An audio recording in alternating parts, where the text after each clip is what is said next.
And I was growing up and experiencing different forms of inequality, injustice, which also pushed me now back to start doing activism.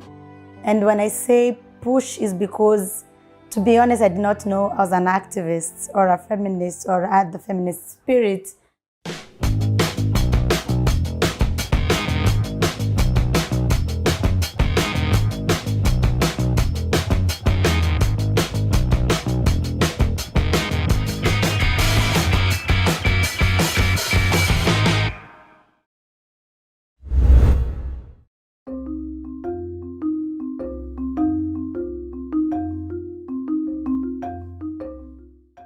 Rachel Mwikali is more than just an activist. She's a leader, a community organizer, and a tireless advocate for human rights. Born and raised in Mathare, one of Nairobi's largest informal settlements, Rachel's early life was marked by hardships that many wouldn't imagine. With unwavering dedication, Rachel has mobilized young members of her social movement alongside friends, volunteers, and well-wishers to provide vital support to those in her community.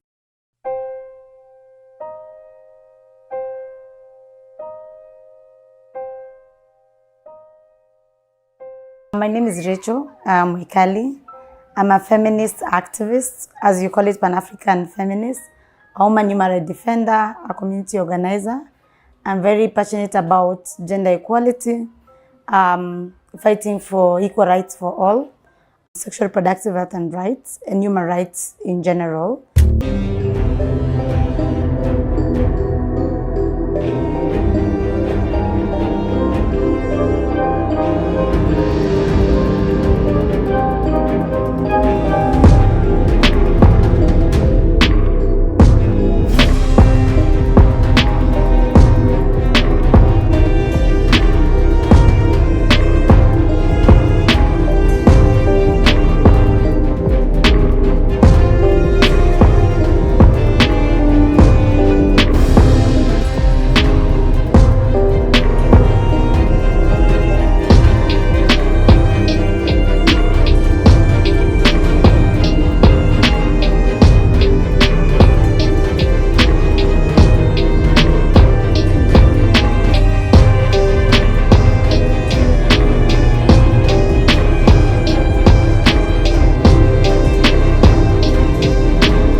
As old, struggle, poverty. I ended up being in a relationship with someone who was a bit older, who took advantage of me being a child. You can imagine being 13, born 92, the guy was born 83. And it really took advantage of me, because now when I understand from a feminist perspective, being that child, there's a lot of inequality and violation that happened to me. The fact being a child, that was a forced relationship, defilement, because it was not consensual sex, if I can say.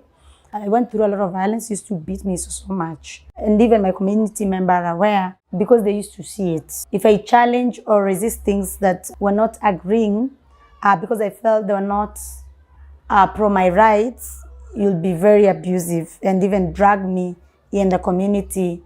I can remember some of the threats and instances. He used to say, when even we disagree, tafuta horse utembea nayo ndo tusipatane, ama pitia jua ya stima. So with time, it got to a point I was like, I'm so tired. Because being 13, I think we separated when I was it 21 or 22, around there. I was like, I'm just tired. I can't continue with this kind of violation. At the same time, not feeling that also the way the society is designed is that when you're oppressed, especially from communities where there are a lot of inequality, and I'm not meaning other communities violence is not normalized, I was always to be blamed. And that's why I'm very passionate about feminism, because I felt as a girl, when I needed to be protected, I was not protected. I was a girl, but now I was forced to mature before my age, because also I was in the survival mode.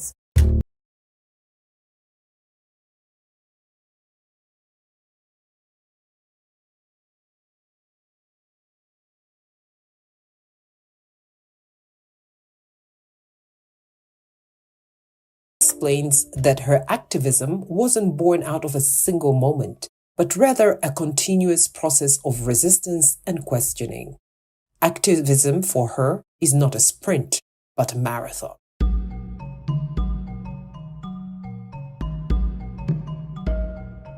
Say it's a process that made me to stand up, because every time, even when I was in that relationship, I used to resist.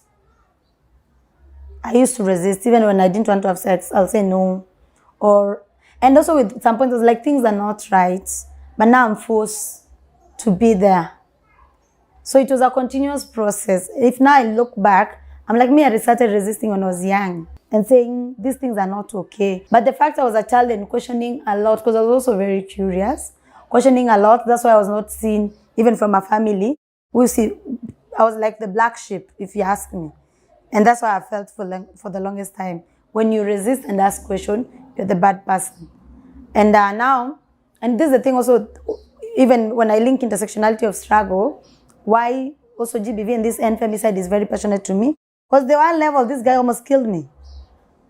Angeninyonga. Yes. And that's why for me, when you talk about even end femicide, for me, I'm like personal. Hata mimi ningekuwa statistic. Hiyo kuchapa unanyongwa na uko tortured. Singe survive. That's why I was like, when nilimaza form 4 niko story. Enough is enough. Nimechoka. And then pia nikaanza kuhustle. Uzuri, when I was also still young, I was doing also casual jobs, yeah? Like domestic work. So I'll go and clean clothes for people and get money. My aunt had also friends, at least middle class. They had at least small money. So I'll do those casual jobs to people and then they give me money. So I started also working when I was very young. Yeah. So with time, I was like, this is too much. But also strategy ya kwa cheo cha manze ilikuwa ngumu. Kwa sababu ananitishia. Na natishia tu kwa mtaa ukiingililia. So ilibidi niweke plan ya kumwacha ndo nisikie hiyo. Kwa sababu alikuwa ananitishia, but that's the jokes. Sasa za cheka, but hiyo time singecheka. This guy was a narcissist. He was a narcissist. Very narcissist. But anyway, it's not about his story, it's my story now.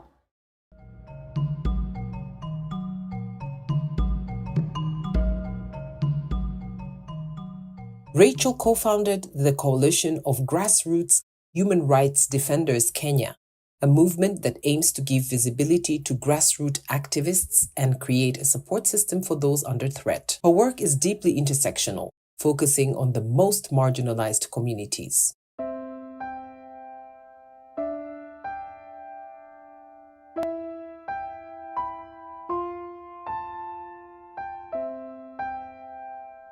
So Coalition for Grassroots Human Rights Defender is a social movement of grassroots activists, feminists, and community organizers. We started in 2019 as a gap of the way grassroots activists we organize, and then lacking that visibility of our work. But also when we are threatened, it was hard to get support because you see where we are in the grassroots. It's hard to get at the national level. So it was the same time my co-founder, we founded David Otieno. I'd done also a research on the grassroots activists, and me, I had the lived experience of feminist politics and being in different spaces. So we said, and also through the collective of other comrades, we said, let's form something that works for us. And because bringing this feminist analysis is because most human rights spaces, they are human rights, but also they don't have that human right from a feminist perspective. So that's why if you see Coalition for Grassroots Human Rights Defender, it's very intersectional, working in informal settlement and rural community. So we said, what can we bring in that is missing within the space that does not look the same with what other people are doing in the space? And this was our strength through movement building, because also I was a member of Bunge la Mwananchi.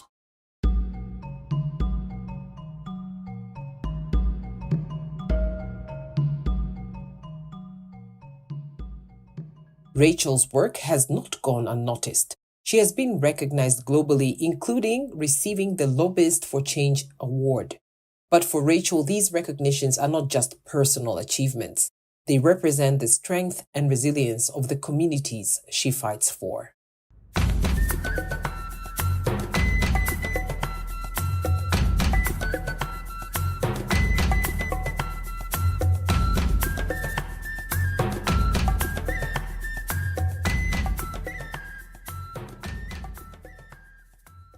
The Truth Agenda Bill, which was also involved in it. The End Femicide campaign in 2018, when we started Justice for Sharon Ware, was not easy. And more power to Akina Mombi, Akina Editor, Akina Jacinta, my colleagues. It was not easy. But now this comes also when we talk about global solidarity. The reason why I understand the word femicides and how to unpack, because it was a new wording many people are not knowing. It was because when I was nominated for an award in Sweden, Lobbyist for Change, and I won the award was connected to and in terms of a struggle. It's like resembling, which was, for me, it's very instrumental. And that's also, I'm very keen in pushing the struggle of environmental rights activists. It was Bertha Caceres. She was an environmentalist activist from Honduras, and she was murdered because of her work. So I was interested in knowing more of her, and that's when I came also to realize the word femicide, getting to understand more about the Latin America politics, like in Guatemala, Honduras, Ecuador. And I realized a lot of feminists, they are doing a lot of work on ending femicide. Then it was at the same time I got interested with Brazil, Pavelo struggle. And that's when I came to realize a very powerful late activist called Marielle Franco, who was also queer, but also politician. Because of our work in activism and feminism in our community, she managed to go to the county to represent our people, and she was murdered because of standing with the people. That's why I told my people when Sharon was murdered, this is too much. And we have been seeing like Masikino, even Caro was murdered alongside Musando. Like a lot of university girls are getting killed, or when an influential person is murdered, the body of a girl is always put, but nobody says her name or talks about her. No, and people are quick to criminalize young women based on consensual relationship, which me, I'm against that politics. If today we agreed we are in a relationship, it's both of us, and we adult, people must respect it.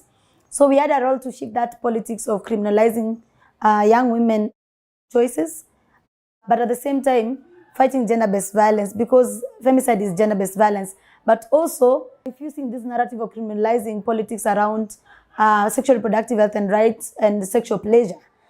Because you realize at that time when we were looking on some of the cases and seeing even cases that also our activists were murdered, because also femicide is targeting also a lot of women activists.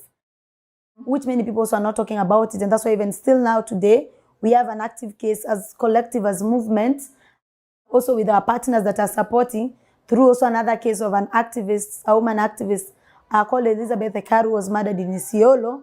And this happened in 2022.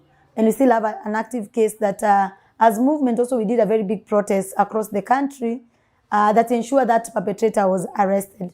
So you find, why am I using this kind of art and linking different struggle and many others, including even the RH policy that we protested in 2023, is because we feel most of the time government does not involve us in public participation processes. They ignore us as grassroots women or as grassroots community. And that's where also comes with inequality, which is also linked from inequality of communities, but also inequality as women.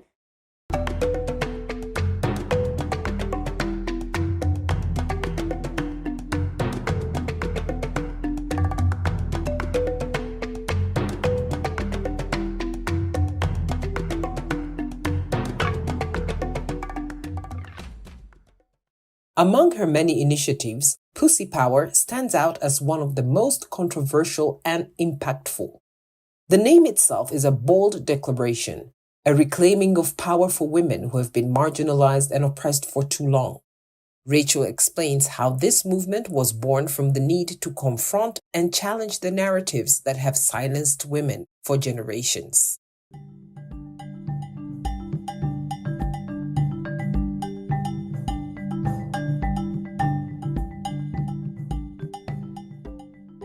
Interesting, like I usually say, which also Pussy Power is one of the best movement that I am part of or co-leading. I remember there's a time I received a call from Swedish school there. And it was a girl who was like, I was given your number, because I was doing a lot of work also with the Swedish embassy.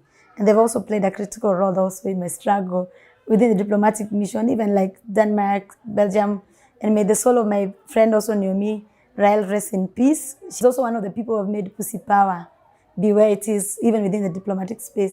So when I received this call, this girl was like, I have some ideas. I want you to help me thinking through and how we can do it together. Because our teachers, my school, they're really impressed with the work you do in the grassroots. Because me, I'm very, very grassroots. So we went and sat down. We brainstormed on ideas, and she was like, if you think of Pussy Power, I'm like, Pussy Power doesn't look better, and it looks better, but at the same time, it's a global movement there in Russia or somewhere. But we want something that we can own locally, but talks within our politics. And something that I know if I discuss with my community, it's based on us. Because me, I love also things that are very radical. Because vitu controversial mi napenda. Because hizo ndo zina bringing change. People start feeling uncomfortable because when they feel uncomfortable, now they start unpacking and saying, what can we do? Because already the way we have been socialized, and even from my own struggle, personal, is when also you fight, you resist, people see you as problematic. So for me, I believe in struggles so that are very, in terms of naming, controversial. When people say controversial, I'm like, enough, let's push. So we said collectively, let's agree on our words. We're like, let's agree on Pussy Power. And then we see what we can do. But for me, I told her, for you it might be a project. For me, it's not a project. For me, it's a struggle. And a struggle that has a lot of work, both not here in Kenya, but globally.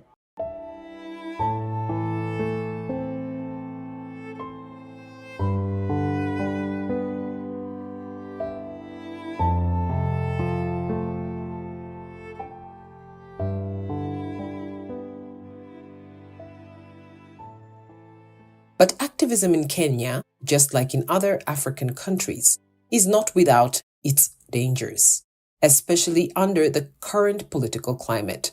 Rachel speaks candidly about the shrinking civic space and the increasing hostility toward activists, particularly women.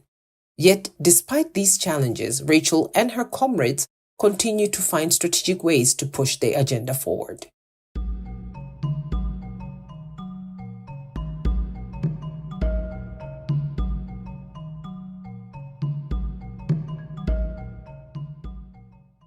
The civic space is shrinking, and it has been shrinking, but now with the current government of Zakayo, it's shrinking more. Because what we have seen with our current president, they have created fear in a lot of people. and activists. And also, if you can see, even with the family protection bill, the kind of bills they're bringing, it's making even work that was done before harder, because there were gains that we had achieved even during former President Uhuru, like even Gender Equality Forum's commitment around even ending gender-based violence, even femicide, even within the women's rights space. But now, with the current president, those gains have been put aside, because we are forced to be religious fundamentalists, religious evangelical fundamentalists, which shrinks the space of organizing, because it criminalizes women who are single. And also, you can't say, for example, a family is a father, a mother, a boy, and a girl. And clearly our families are very complicated, including my own family, which is a blended family, but also it has its own diversity. But you see the criminalization also of cracking down of NGO. We saw late last year, the communication from the Interior Security PS on cracking NGOs and forcing NGO to align with bottom-up approach, which was Kenya Kwanza manifesto, not civil society. And clearly civil society does a lot in terms of supporting community, where also government should be doing. But also you have seen also with the CBO, a Community-Based Organization Act, that is criminalizing CBOs. You're told if you're doing human rights work, they are coming after you. If they think you're doing immoral work, they are coming after you.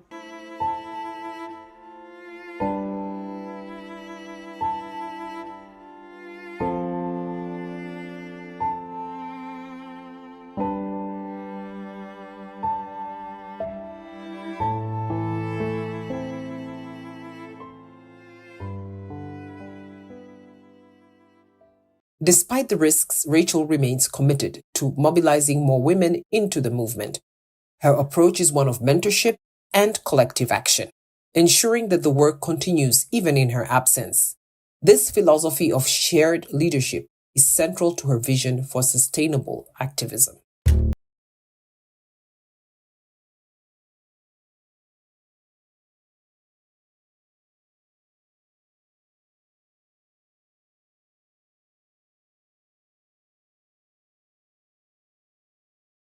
Now, we mentor young women. We have a group that we mentor. So it's not about just Rachel Mwikali. So even if I'm not here, work will continue. So we mentor young women. We run a social justice and movement building program of mentoring young women to be activists and feminists annually. Like now we finished one. Now we're going to do one for sexual reproductive health and rights, which is also based on knowledge from community, where they're able to go do research, action participatory research in the community, and finding the issues that affect the community, and then they do campaigns with the community, which also helps us in spreading the risk and being many of us. And that's why you see even from your colleagues, if you ask them and you were threatened by the police, it was not only our organization or movement, it was collective with the community, saying we don't agree with the police, what they are doing. We don't agree on how they want to intimidate us and create fear on us, and they are violating our rights in the community or want to violate our comrade. So we are many, it's not about just Rachel Mwikali. Yeah, so we have ensured that we multiply, because the mistake I wouldn't want to do is to be a one-woman show. That's not what I want. And that's not what even I've been mentored by my mentors in the movement, that it be a one person. Because we need many. We need to create many ripple effect. The way you say, unamwaga mbegu ni ngapi zinamea, ama ni ngapi. As in, for me, it's about creating fellowship of activists and feminists. That we become many, we multiply. In such a way, we're able to spread the risk, but also continue.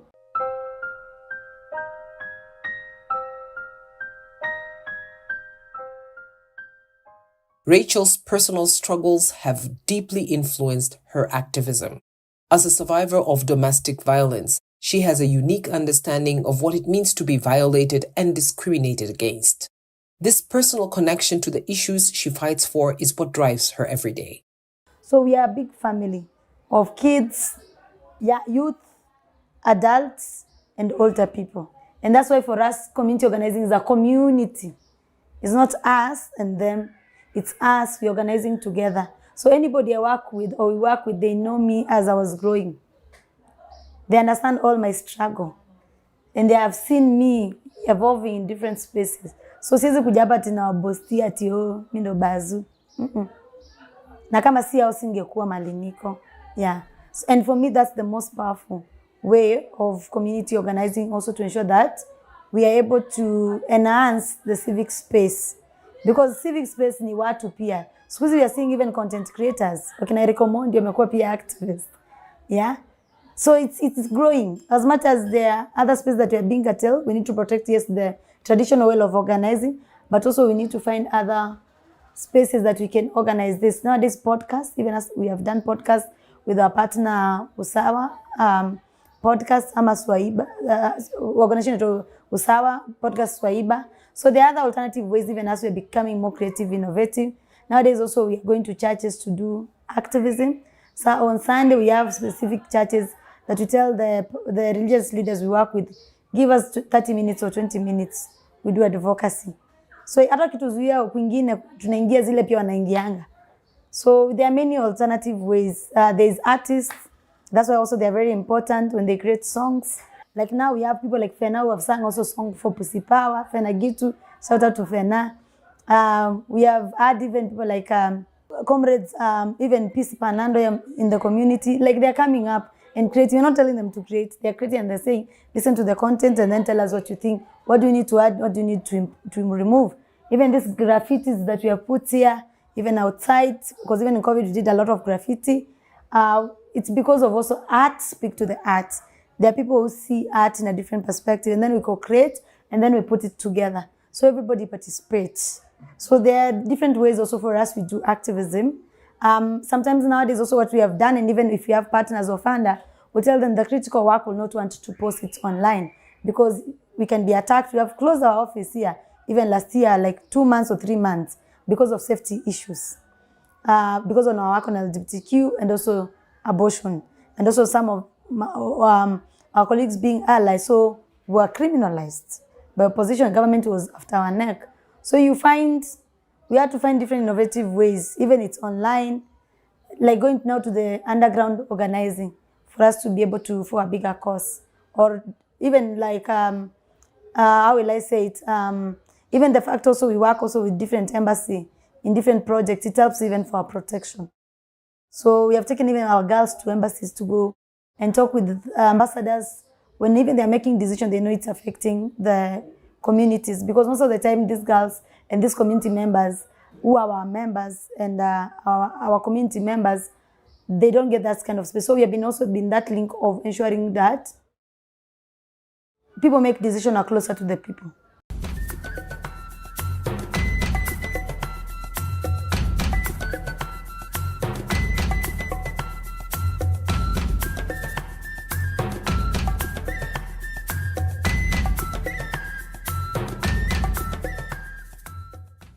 When asked if she would do anything differently if she weren't an activist, Rachel's answer is clear. This is her dream. She's living the life she was meant to live, doing work that fulfills her in ways she never imagined.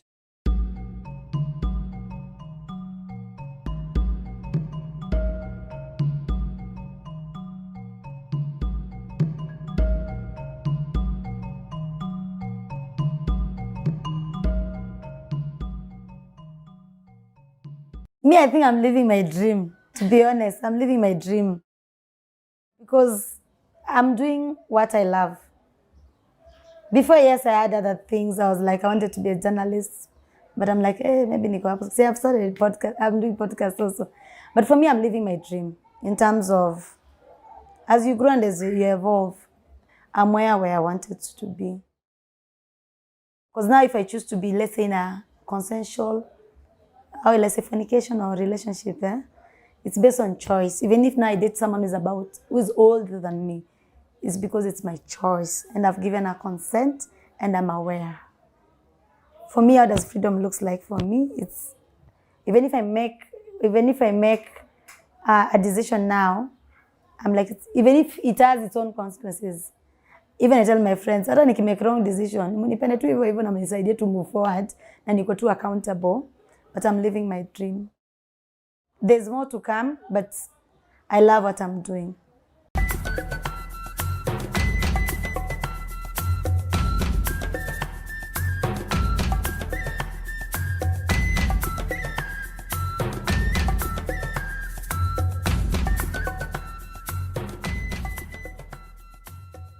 For those inspired by her journey and looking to get involved in feminist activism, Rachel's advice is simple. Start where you are, learn, grow, and keep pushing forward. The journey is continuous, filled with learning and mistakes, but the most important thing is to begin.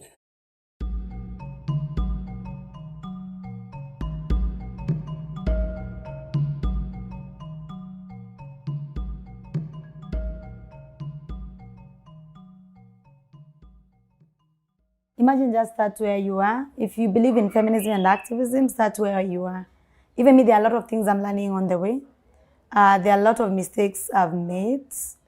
There are a lot of learnings, success. But also it depends what success looks like.